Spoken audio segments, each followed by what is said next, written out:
ত্রয়োদশ জাতীয় সংসদ নির্বাচনের প্রাক্কালে অন্তর্বর্তী সরকারের প্রধান উপদেষ্টা পরিষদ থেকে পদত্যাগ করতে পারেন দুই ছাত্র উপদেষ্টা আসিফ মাহমুদ সজীব ভুঁইয়া ও মোহাম্মদ মাহফুজ আলম।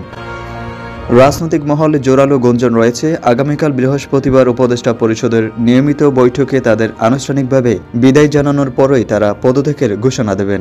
সংশ্লিষ্ট সূত্রে এসব তথ্য জানা গেছে।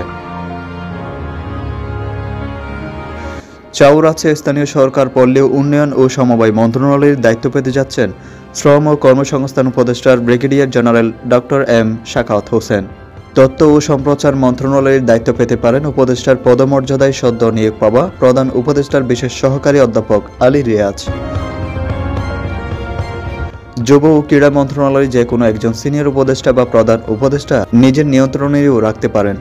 সূত্র মতে দুই ছাত্র উপদেষ্টার পদত্যাগের পর ত্রয়োদশ জাতীয় সংসদ নির্বাচনের তফসিল ঘোষণা হতে পারে।